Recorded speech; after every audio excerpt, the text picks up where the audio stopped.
Okay, good evening and welcome to An Evening with Christine A. Platt, exploring the Black experience through her work as historian, activist, and author. My name is Tara Hill-Coursey, and I am the Community Engagement Manager for Caroline County Public Library. This will go down as our first virtual author event here in Caroline County, and we are so happy to feature an African-American author for this. We would like to thank our sponsors, the Caroline County and NAACP and Shore United Bank. We would also like to thank the Caroline County Arts Council for their support, Rob Simmons, our planning committee, and each volunteer that contributed to making this event possible. Christine Platt is a literary advocate and passionate activist for social justice and policy reform. She holds a BA in Africana Studies from the University of South Florida, an MA in African and African American Studies from The Ohio State University, and a Juris Doctorate from Stetson University College of Law. A believer in the power of storytelling as a tool for social change, Christine's literature centers on teaching race, equity, diversity, and inclusion to people of all ages. She currently serves as the managing director of the Anti-Racist Research and Policy Center at American University. Christine's debut novel, The Truth About Awiti, the title we will be discussing further this evening, is currently being used in high schools, colleges, and universities to teach the history of the transatlantic slave trade and its lasting implications as well. In 2018, Christine decided to teach history to a new audience, and that would be children. She has since written over 24 children's books, including the beloved Anna and Andrew series, which teaches young readers about African-American history and culture. Christine is a member of various organizations working alongside Black women historians and children's book writers and illustrators. She also serves as an ambassador for Smithsonian's National Museum of African-American History and Culture. She has also expressed her love for libraries, and in working with her over the past few months, I know this to be true. Ladies and gentlemen, it is my honor to introduce you to Ms. Christine A. Platt. Thank you so much for that beautiful introduction. As I noted earlier, I am so happy to be here, so happy to be a part of this conversation and spending the evening with you all, and so happy to be the first Black author that you all are featuring for this event. And so I consider it a great honor. One of the first things that we're going to discuss tonight, I hope that you all love history because I love history. And one of the things that I love to share is just a brief history of race and racism here in America. I feel like it sort of sets the context for what we're going to be discussing tonight. And then after I give this brief presentation, I will do a reading from one of my favorite chapters of The Truth About Awiti, and then we will have a discussion. And so let's get started. Let me get my screen going here, and we will be good to go. Alrighty. All right, so present here. Oops, sorry about that. Here we go. This is the part we want. All right, tonight we will be discussing why we need to understand and know about our past in order to address our current situation. And as Tara so eloquently shared, what we are dealing with today are lasting implications of the transatlantic slave trade. I am going to stop my camera there so I won't be distracting. And here we go. All right, so we're gonna start in 1418, right? I know a lot of people like to start this history in 1619, but it actually started far before that. In 1418 is when the Portuguese first began their exploration of Africa. And by 1444, one of the princes in Africa, and this is something that we will also discuss later, Prince Infante Henrique enslaved the first Africans And there's a backstory there. I'm sorry, I almost gave away too much. He enslaves the first Africans in what is now modern day Lagos, Nigeria. So remember that little nugget because we're going to come back to it.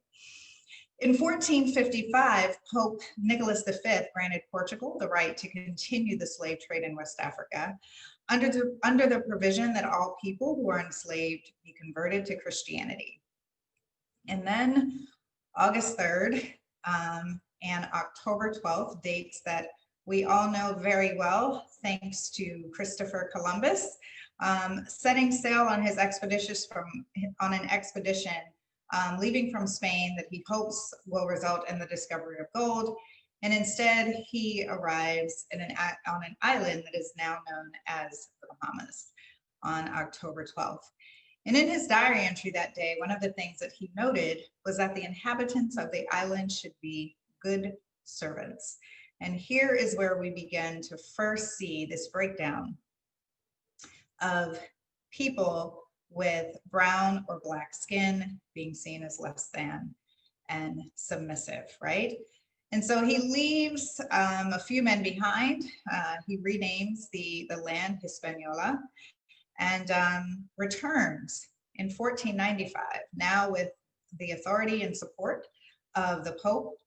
And as such, he ends up murdering and enslaving hundreds of indigenous people in his quest for gold. And it's in this pursuit of gold and silver, specifically through enslavement, that we begin to see human devastation and harm throughout the Caribbean and what is now Latin America, before the transatlantic slave trade became the international trade and labor system that we know it to be today. I want to talk really quickly about the significance of 1492. And if you ever get a chance to read Sylvia Wynter's essay, 1492, A New World View, I highly, highly recommend it. You can get it for free online. Just type in Sylvia Wynter, 1492, A New World View, and you'll understand why this piece of scholarship is so important. In addressing the significance of 1492, one of the things that Sylvia Wynter says is, this event set in motion the bringing together of separated branches of humanity within the framework of a single history in which we now live. And while it led to many dazzling and wonderful achievements, it also led to the large-scale degradation and devaluation, and even the extinction of a large majority of the peoples of the earth. In the early 1500s, this is when we see the first documented arrival of enslaved Africans in Hispaniola. And by 1510, Bartolomé de las Casas, whose father had actually sailed with Christopher Columbus, becomes the first priest ordained in the New World. And Bartolomé, he opposes the enslavement and treatment of the indigenous Taino people, and instead recommends that Africans replace them. And so 1517, the first major shipment of enslaved Africans arrive in Hispaniola and throughout the Caribbean. And it's important to note that during this time, enslaved people in the Caribbean included Muslims, Jews, indigenous, and African people. Slavery is still rooted in theology and not yet based on appearance and skin color. By 1522, we have the first recorded slave revolt in Hispaniola. And I like to point out that the enslaved Africans actually rebelled on a sugar plantation that was owned by Christopher Columbus's son, Diego. I don't know why I love that little fact, but I do. All right, and then in 1532, we have the Portuguese establishing their first settlement in Brazil.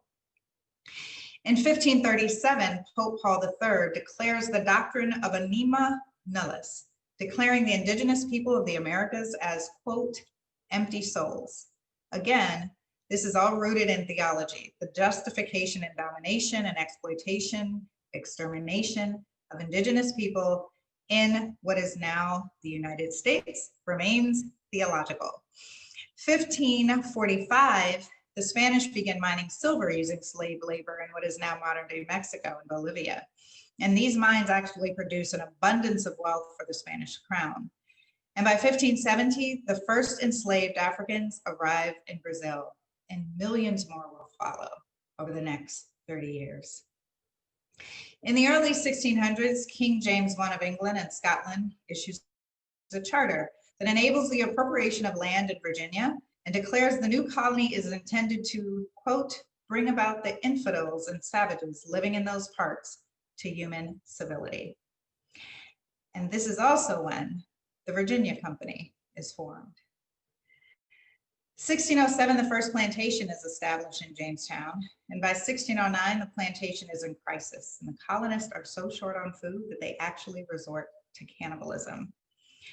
On June 2nd of the same year, 9 ships set sail from Plymouth, England, with supplies to assist Jamestown, and the fleet is led by the Sea Venture. Again, we are short on time here tonight, but I would love for you to make a note to explore Shakespeare, the Sea Venture, mainly the play The Tempest, and its connection to racial stereotyping. So June 25th, the Sea Venture encounters a terrible storm. I'm sorry, July 25th, the Sea Venture encounters a terrible storm. And 3 days later, it runs ashore on the island of Bermuda. And this island has an abundant source of food, and many sailors want to remain and do remain. But in May of 1610, the bulk of the original party proceeds to Jamestown. And later in the year, William Shakespeare, who was an investor in the Virginia Company, will use accounts from the Sea Venture shipwreck to write the play, The Tempest. Again, please do a little research there. And throughout the early 1600s, the plantation system of slavery continues to develop throughout the New World. And this is also when we're seeing forced labor being imported from Europe, people that were known as indentured servants. 1619, we all know from the 1619 Project, is the first documented arrival of Africans in Jamestown, Virginia. And in that year and in 1620, most of the labor or forced labor in Virginia are actually indentured servants. They're English, even though enslaved peoples, included the indigenous and Africans. The majority of forced labor are English or European indentured servants. And it's important to note that when the first Africans arrived in Jamestown in 1619, there were no white people there, nor, according to colonial records, would there be for another 60 years. Through 1620 and the 1660s, indentured servants and African enslaved people, they gather regularly for church services, they marry, they own land. But by 1664, we see, and actually in your state, right there in Maryland, we see one of the first acts being passed to prevent English women from marrying African men. 1676, we start to read in various records that a lot of Jamestown colonial elite are concerned that their English servants might try to fly north and join with Africans who have escaped enslavement to form maroon communities. And in 1676 and 1677, this is where we have Bacon's Rebellion, the first documented united front by enslaved Africans and English indentured workers.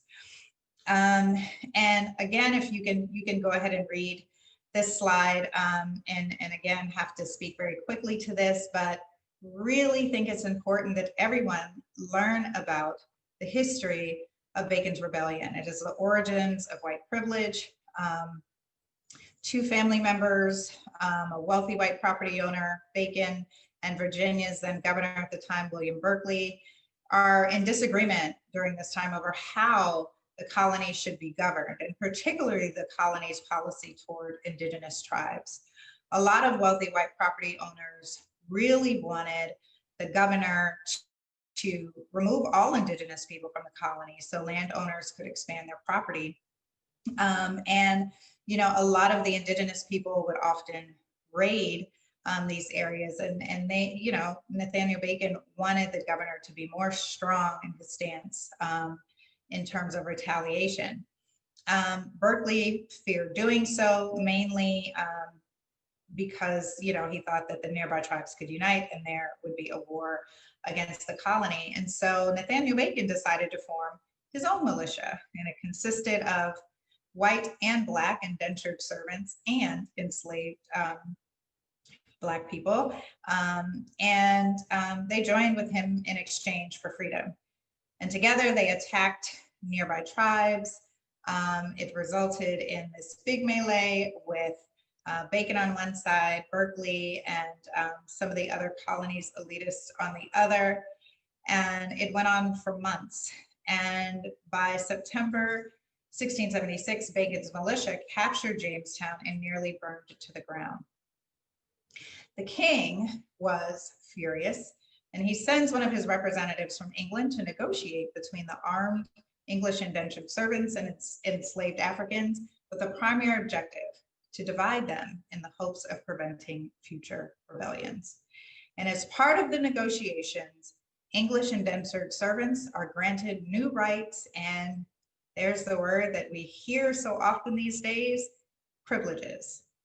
In addition to maintaining shorter terms of enslavement or servitude, English indentured servants were given supervisory and policing positions over enslaved Africans and enslaved Black people. I'm sorry, and also indigenous people. We also have, according to the Oxford English Dictionary, the first appearance in print of the adjective white in reference to a white man being a person of light complexion was in 1671. So again, all of this is happening around this time, and Bacon's rebellion sort of pushes this issue of white privilege, or this stance of white privilege, to its limit. Because by 1682, legislation is passed that all servants, not being Christians, being imported into this country by shipping, that would be Africans, these people should be slaves for life. While those who came by land, the indigenous, should be servants for 12 years. And white indentured servants would only serve for 4 to 5 years, in addition to having supervisory and policing power. Of course, colonists began to favor Africans for enslavement, given their hereditary status as slaves, and soon more than 12 million Africans would be stolen from their homeland and enslaved.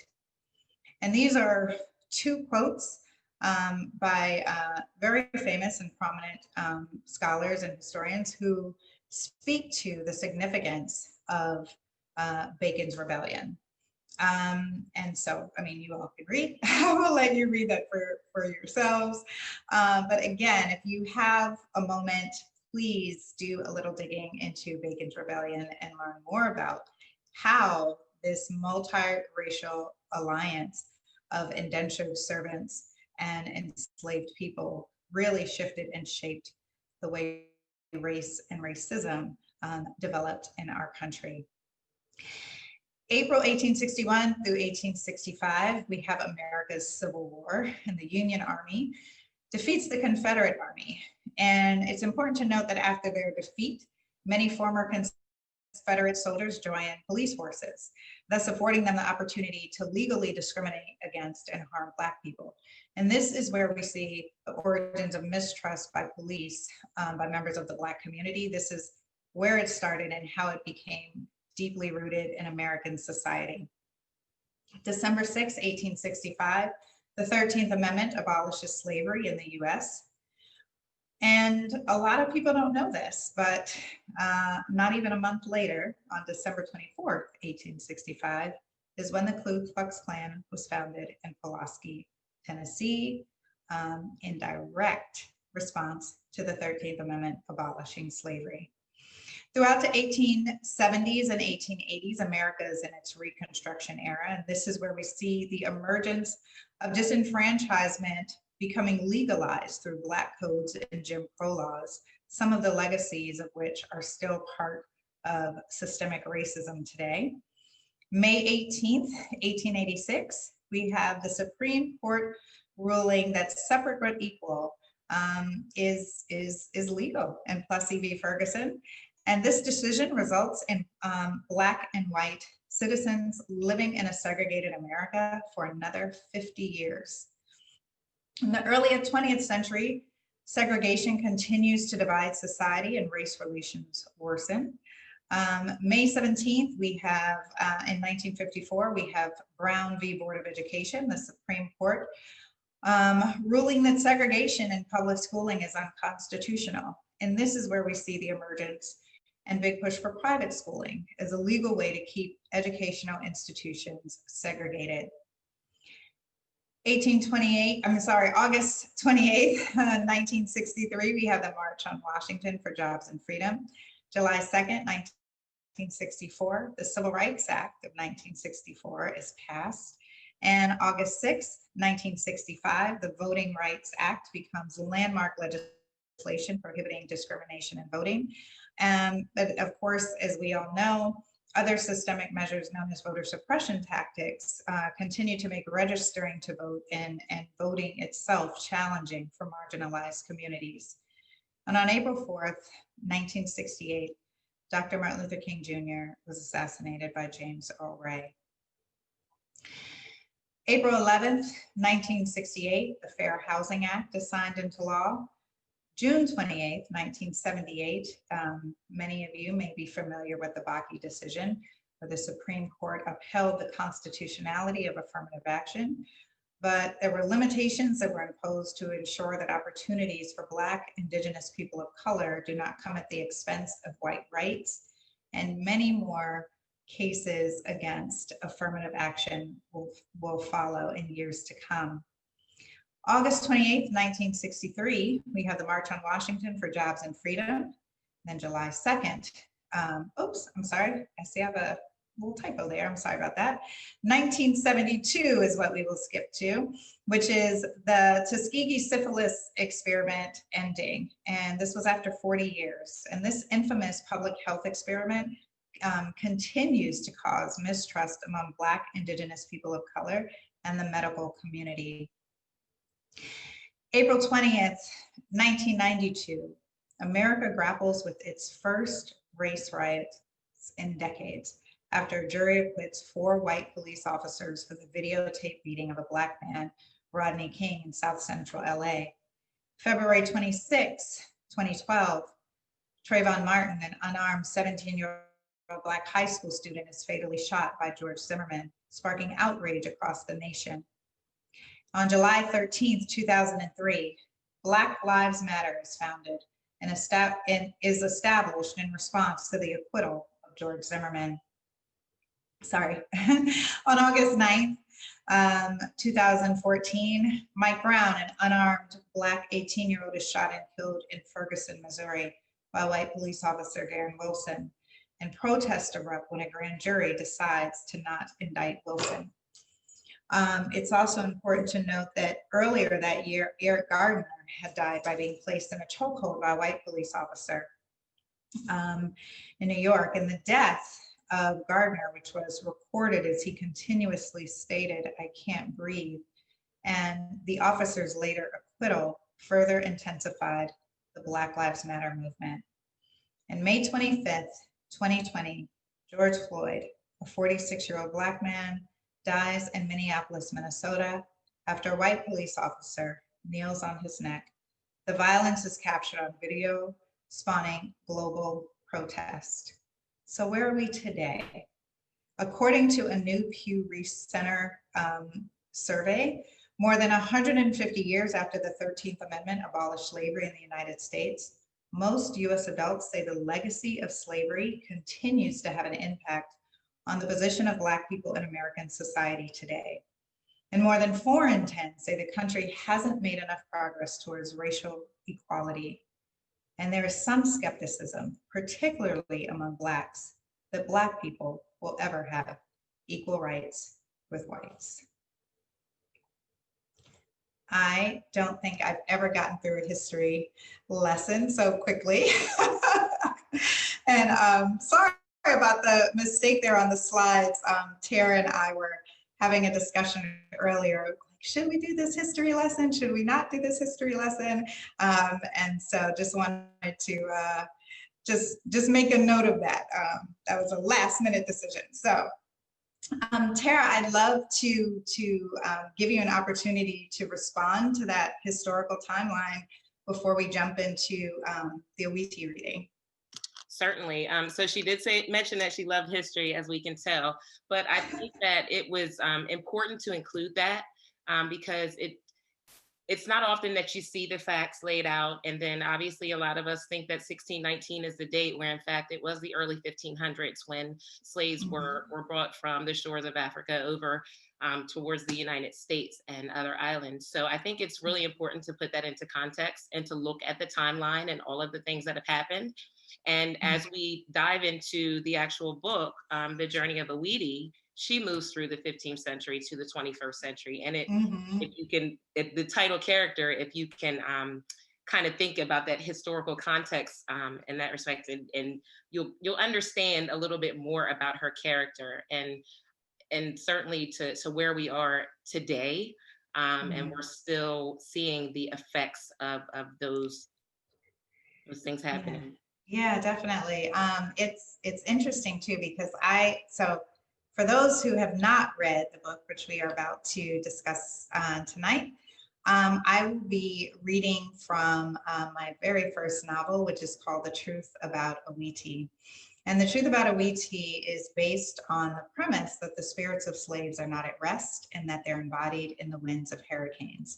And Tara, I heard about this theory in graduate school, and it had just always stuck with me. And the reason that theory came about is because a lot of hurricane winds start off the coast of West Africa. They gain momentum as they cross the Atlantic. There's actually a mapping system that shows the route of some of the slave ships and shows the route of hurricanes, and they almost follow like the exact same path. And then they mainly hit the southern slaveholding states. So that is how this theory came about. I grew up in South Florida. It always stuck with me. And so one year I did National Novel Writing Month, 2013. Life is so random. This is 2013. And I had a friend challenge me to do National Novel Writing Month with her, which is essentially where you write the first draft of your novel in 1 month. 50,000 words is what you commit to. I was younger at the time. I could do it. But anyway, so The Truth About Awiti ended up being my National Novel Writing Month project. And it starts with the Portuguese entering Africa, and it ends with the onset of Hurricane Katrina. And what I did was look at the top 10 hurricanes to see if there were any corresponding moments in Black history that would justify the rage of such a hurricane. And I was able to make a connection every single time. And tonight, the chapter that I'm going to read to you is called Heads on Poles. It's chapter 7. And it is takes place at the Destrehan plantation, which is in German Coast, Louisiana, which by the way is still standing. If you are so inclined, you can even have a wedding there.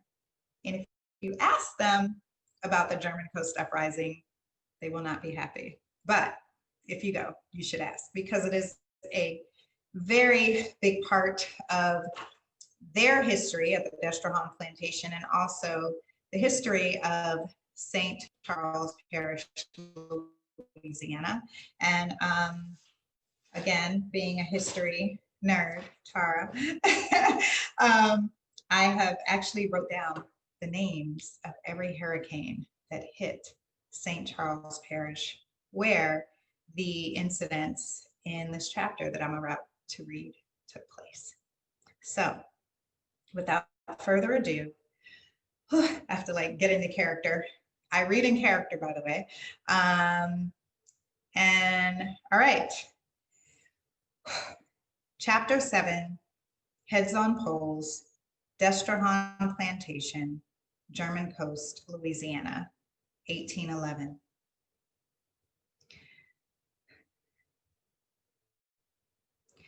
When you stare death in the face, it makes you think about life. Not just your own life, but the lives of those around you. Lives you touched or hurt, the lives you value most, and the lives you almost forgot until death looked you straight in the eyes and said, remember. Death is not kind or patient with its memories. They come flooding, suffocating and drowning you until it's difficult to breathe, filling you up with recollections as you gasp for a few more moments, more time. That's what looking at death feels like. Death is watching the phases of your life tick away, whether fast or slow, easy or difficult, don't matter.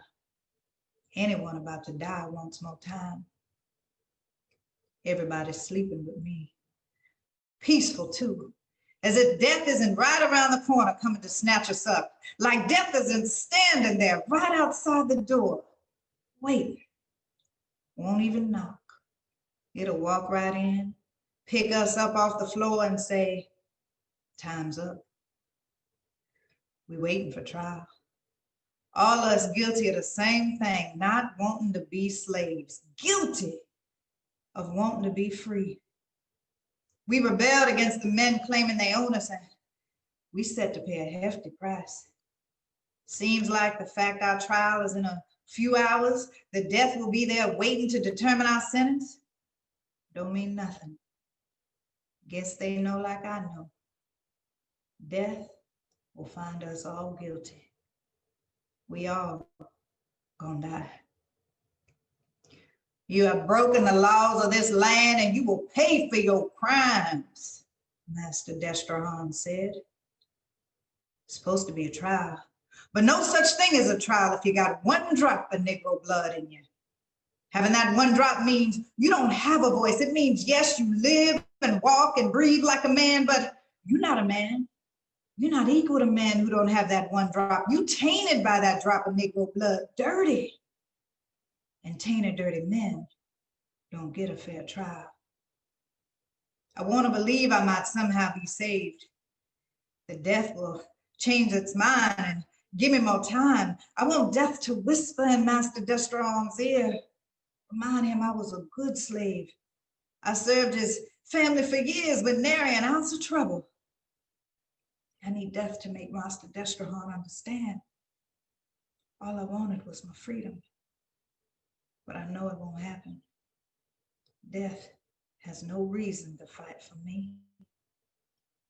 I don't know what came over you, petite. Master Destrehan's disappointed I joined the revolt. Didn't I treat you well all these years? He asked me. Wasn't I a good master to you? It's not that he wasn't a good master. Him and the missus was all right as far as masters go. It's just I wasn't supposed to have somebody owning me. I'm a man, same way he's a man. I deserve to be free. No way to make Master Destrehan understand, though. Soon, Master Destrehan will come through the door walking side by side with death, holding hands. He will tell us all it's time for the trial, but what he's really saying is, get up now, because it's time to die. He's keeping us in the storage room. We in here right along with all the other things Master Destrehan wants out of sight. Things he's holding on to, but knows he needs to get rid of. Storage room used to be the slave's secret place. Lots of us came here to be with someone we love. I remember the first time I was here with Celestine. I'm scared, petite, Celestine said. I lifted her dress, moved extra slow. I wanted to show her I loved her enough not to rush. I was her first. Not even her master had taken her yet. I was going to be one of those memories she had when death came calling. I wanted it to be special. Don't be scared, I told her. I love you. She trusted me and lay real still as I showed her how much. Now, death is near, and I can't help but wonder, did I show Celestine enough? Does she know how much I love her? Have I given her enough love to leave her in this life alone? Memories start rushing, Like the waters of the Mississippi after rainfall, the memories rise higher and higher as death reminds me I have no more time for self-esteem. The moments we shared will have to do. You all right, Petite? Charles asked. I didn't even notice Charles was awake. See, Charles doesn't fear death. Wish I was more like him. This march for freedom was his idea, and he stands firm on his decision, even if it'll cost us our lives. When death comes walking through the door, Charles might try to fight it. And he has a good shot at winning, at least for a few extra moments. He's mulatto, looks near white, but he got that one drop of Negro blood, so he tainted like the rest of us. What they gonna do to us, Charles? Even though I know death is coming, I need to talk about it. Well, Petite, Charles begins. First thing is, not all of us will die. I'm not saying you'll be one of the lucky ones. I'm just saying they won't kill us all. More men start to rise, moving slowly, as if they realize death's coming today. No need to rush nothing. Sun is up. Shines enough light for us to see where we are, enough light to remind us, although we were free for a brief moment in our lives, we still slaves. They will let some of us live, Charles continues, because one, it will make the masters feel good about themselves. And you know how masters like to feel good about themselves. His words upset Cook. He's the most wild of us all, having killed a white man with his bare hands. Nook mumbles and inaudible words before punching his right fist into the palm of his left hand. The sound causes me to jump. I try to make my movements seem unrelated to his actions. Two, Charles says, they need some of us to tell the story. You know, so no other slaves ever think about fighting back. This makes sense. I know if Master Destrahan lets me live, I will never again try to get my freedom. I'll be the best slave master Destrahan ever seen. I don't say this out loud, of course. If I do, Charles might kill me himself. But I know I'm not the only one in the room thinking it. Somehow, I can feel it. I will not be one of the slaves who gets to live. They won't choose me to tell the story of how freedom's not worth it.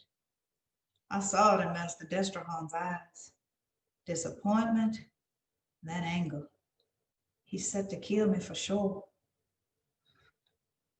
Charles continues. Now, those of us who do die, and I'm certain as your leader, I will be one of the first, we know it will be a painful death. They will make us suffer. Suffering is no matter, for suffering is temporary. A voice interrupts. Ouiti appears, as she always does. Charles looks at her with admiration. Together they planned one of the biggest slave revolts ever seen in these parts. What they feel is more than love for each other.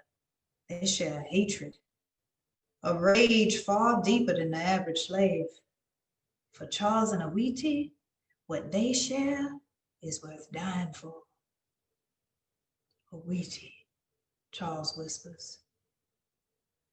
Those who endure the greatest suffering, your spirits will find a way to seek retribution, Ouiti says.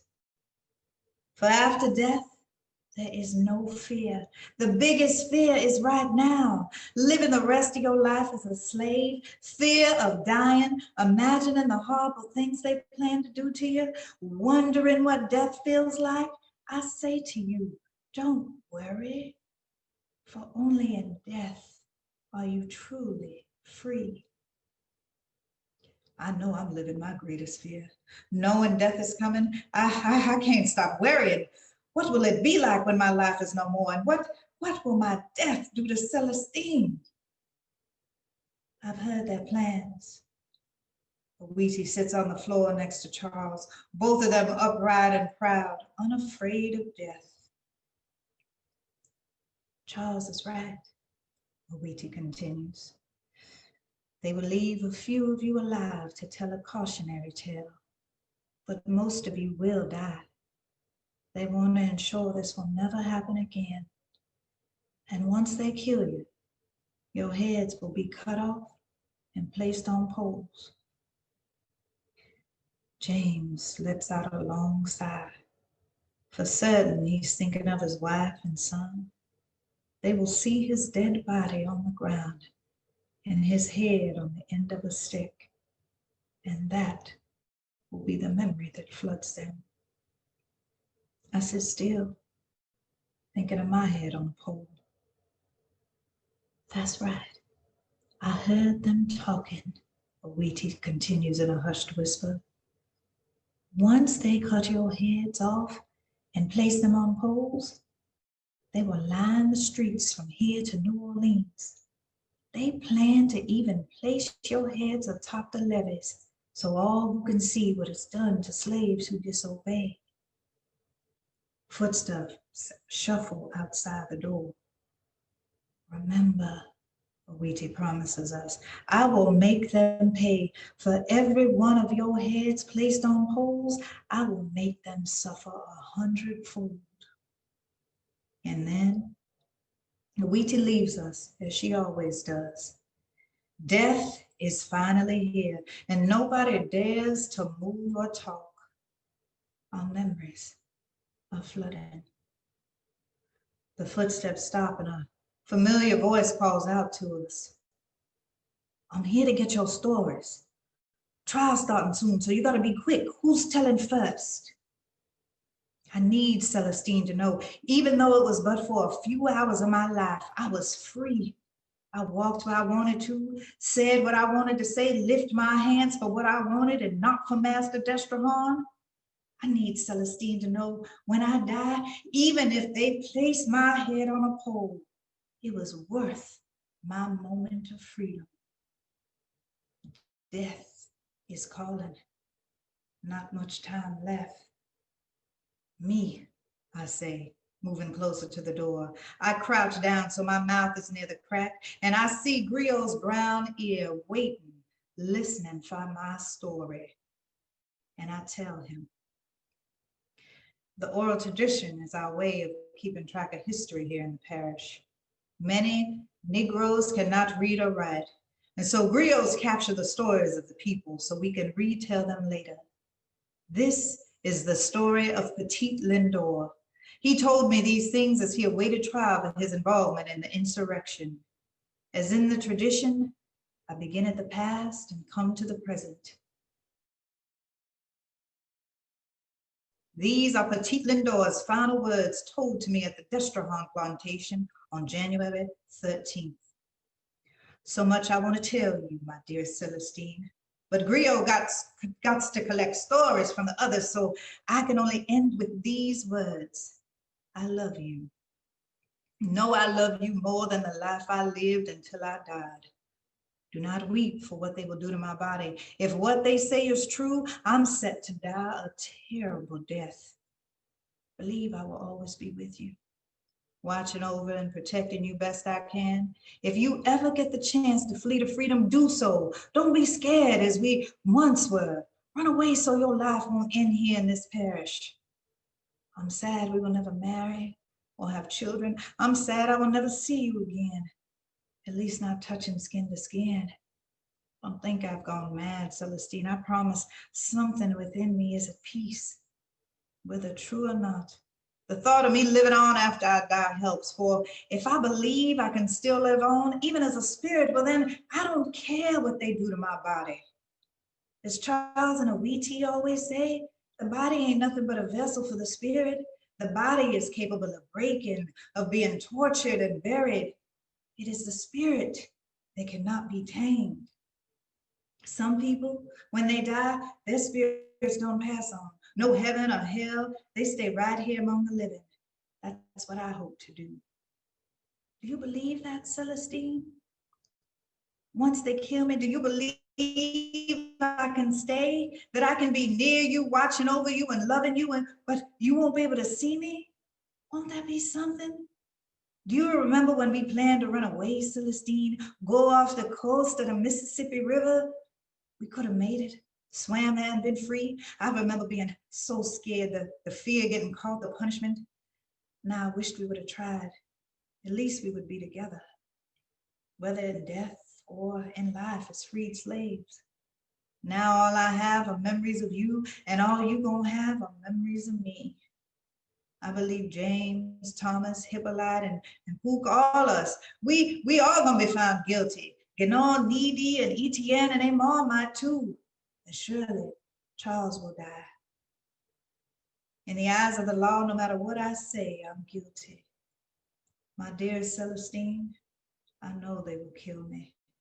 So I say these words to Griot only for you. I love you. And that is the end. And that, thank you so much for that reading.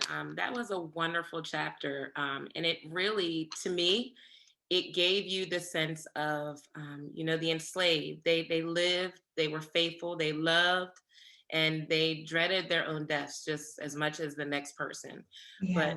But Ouiti, she shows up in each of these stories in the book, and Yes. for her, to me, she symbolizes faith. She whispers to them, the suffering's only temporary. Your wrath well, not your wrath, but you can get retribution in some way. If you don't mind, I'd like to ask a question about that.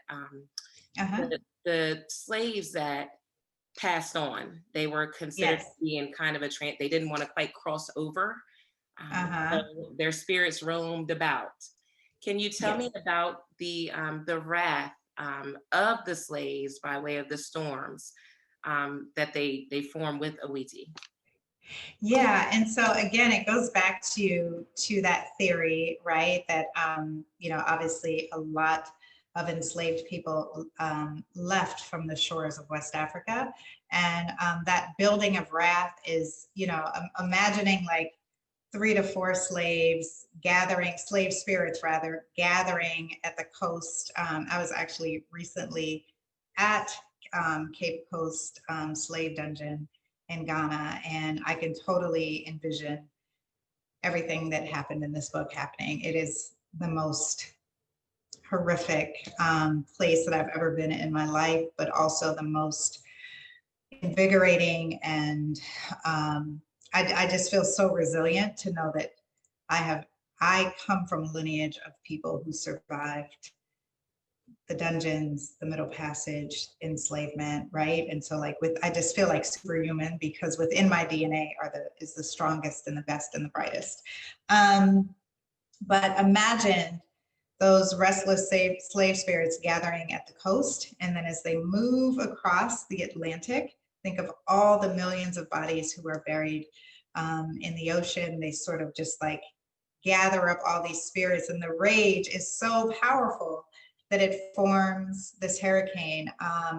And again, this is historical fantasy, so I got to be very free and very playful and imaginative in the ways in which I told history, right? But that is essentially it. And the idea that their anger or sadness, the pain and suffering that they endured, that it is so much that collectively it brings about this wrath and vengeance. That is where that sort of initiated. And that's wonderful. It makes perfect sense. I also love the fact that you talked about making a historical connection to actual hurricanes that came, and you could pinpoint a significant time when something happened in the timeline of American history. So it's been so fun too. Yeah, as you know, we've had a very active hurricane season this year. And so earlier in the summer, when I somehow had magically a lot of time, I read the entire book of Ouiti. I read 1 chapter a night on IG Live. And so members of the IG Live book club, I literally, anytime there's a new hurricane, I get a DM, and they have looked up the hurricane, looked at where the hurricane is going, and then they're telling me the history of what happened there and why it's justified. And, I'm like, this is all great, but it's a theory and it's fiction. And they're like, no, this is nonfiction. This is real. I believe it. But yeah, when we look at some place like German Post, Louisiana, even Hurricane Delta, it most recently hit St. Charles Parish, literally right where the Heads-on Pose Destrehan plantation trial took place.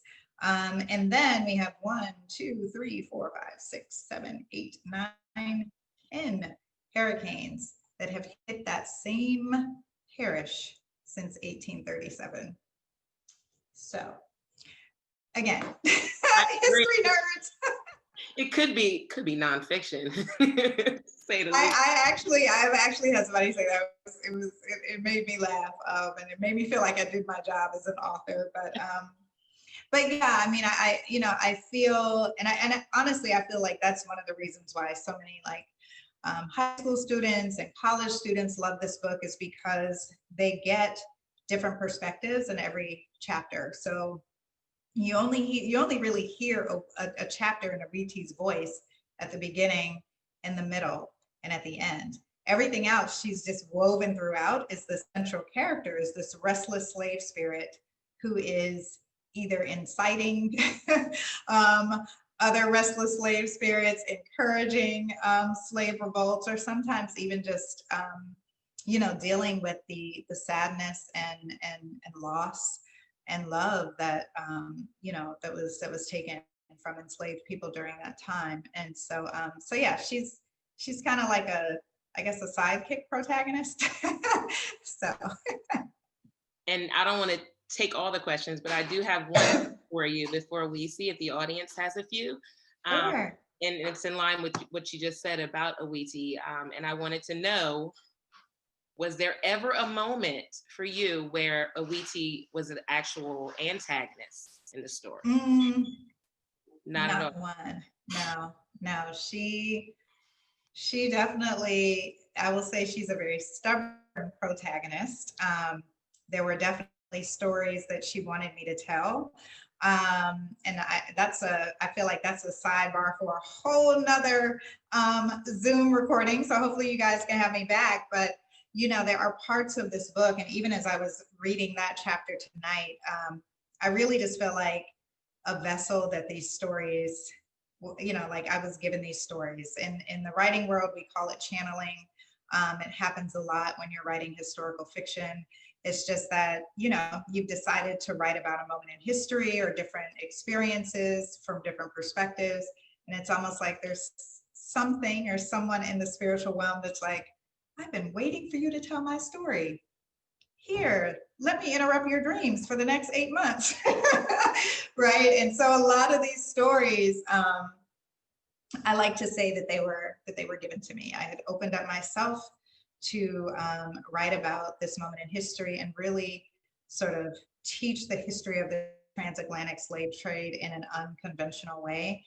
And I just feel like this book could have been 700 pages long. Like I had stories that turned into other books. They were too much for a chapter. So, but yes, I also want to open it up for Q&A. Thank you to everyone who is thanking me for the reading and for the historical overview. I'm glad that you all enjoyed that. And so, yeah, if you have, any questions, please let me know. And I'm happy to, I know we got started around 6:05-ish, and so I'm happy to stay on a little bit longer. So please just let me know.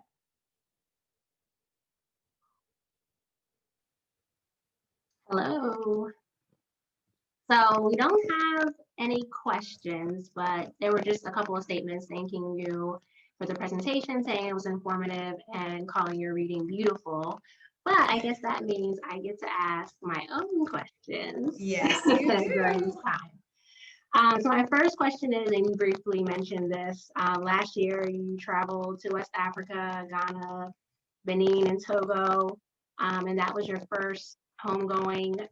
So I wanted to know how that impacted you and your work since returning. Oh my gosh, it was such a magical experience. And it's usually shocking to people that when they find out that I had not visited the continent before writing The Truth About Awiti, because they're like, oh, when did you visit? You know, how were you able to write about these places and spaces? And Yolanda, you know, I like to talk about blood memory, which is that a lot of our ancestral gifts, stories, all of those things are carried within our DNA. And so, and again, I was just tapped in at that time is the best way I can explain it. And so, yeah, my first homegoing wasn't until last year. And as you know, it was a big year, the year of the return. And I think I went, you know, like, I mean, I've been studying the history of the transatlantic slave trade since forever, you know, like, oh, there's nothing I can learn, you know, wasn't being, but I felt like I was going to be, like, I'm a historian on this trip. So if y'all have any questions about what the tour guide is saying, you can ask me. You know, I felt like I'm here to help, you know? And yeah, that was so not the case. There was so much to learn. And I think there are so many feelings that arise for people of color and people of African descent when they do return home. And by the way, they welcome you home, right? And it's so interesting to feel at home at a place where you have no residence, right? It's so interesting to feel at home and to know that this is where you belong when you can't name one ancestor, right?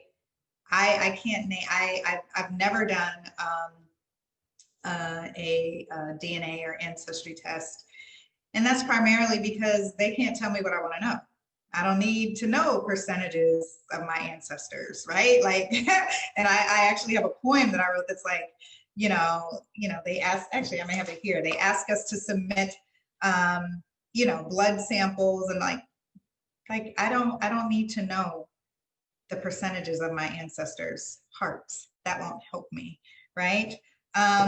There was also this feeling of being free on the same shores where my ancestors were enslaved. And I just feel like it was almost like this joyful, jubilant celebration that was happening in the ancestral realm, right? Like I thought, oh, when I do the last walk, I'm gonna cry, I'm gonna get to the shore and I'm just gonna, and it's just like, it was so powerful to be there by choice. It was so powerful to make that journey home and make that connection. And then as we had discussed earlier with the slave dungeons, everyone should visit, not just Black people, white people, especially white people, right? I think that we are also, as African Americans or people of African descent, you know, there's always this connect with your ancestry, connect with your roots, know with your ancestors, you know, and it was just like, I was there thinking like, I need some white people here to know this is what their ancestors did, right? So like, this is what my ancestors experienced. To know that like right above this male slave dungeon is the church. And I know that during church service, you could hear them screaming, yelling. At a minimum, you could smell them because you still cannot get rid of the stench that is in that place. They allowed probably 40 of us in each slave dungeon quarter at a time. And we were in there for 5 minutes and sweating like bullets. And we had all the space to move around. And we were dripping, okay? There's line demarcations on the walls. And you say, well, why is that? There's like this steady line around, almost like a water line, right?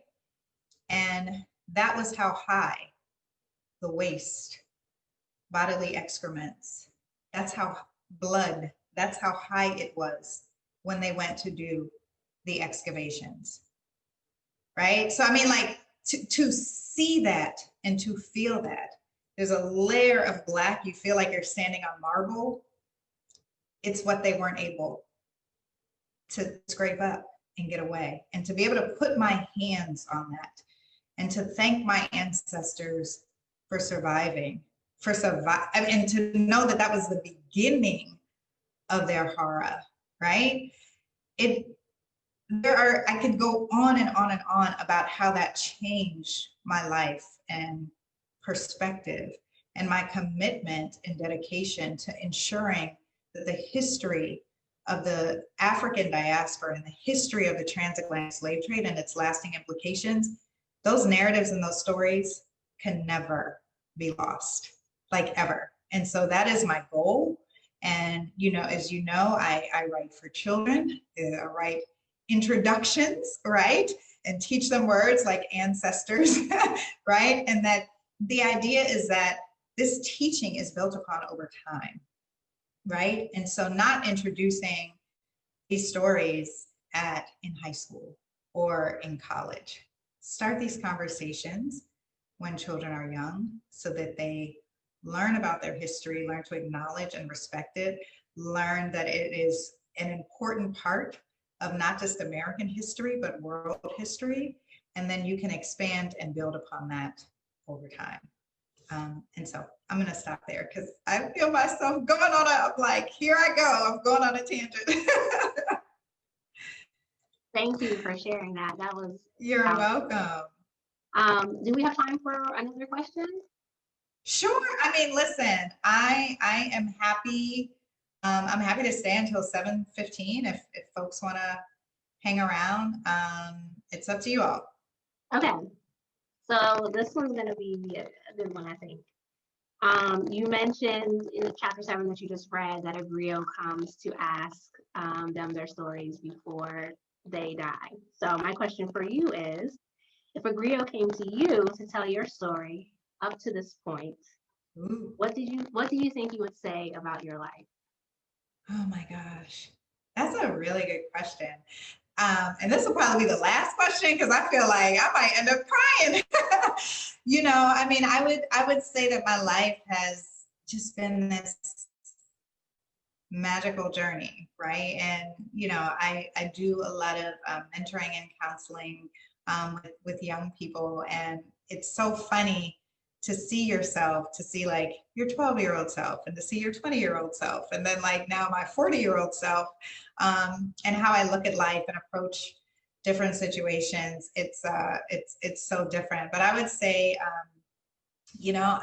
lived and continue to live a very storied life, and it's a life that I have been granted simply because I've kept going, not because there's anything exceptional about me, right? It's that when those moments came where I had opportunities to quit, or I had opportunities to drop out, or I had opportunities to make a different choice, I chose to keep going, right? And so that's one thing that I always like to tell people, like, there's no way that we can map out our lives, even though I tried that my entire 20s and 30s, much to my own disappointment, right? Because we can't control life. We just can't control life. What we can control are the gifts that have been given to us, the opportunities that come our way, the failures that we experience. We can allow them to either propel us to do something greater or do something different, or we can allow them to defeat us, right? And so for me, it's just everything is about choices, right? And so I like to say, I've made some good choices. And I've made some bad choices that I had to recover from.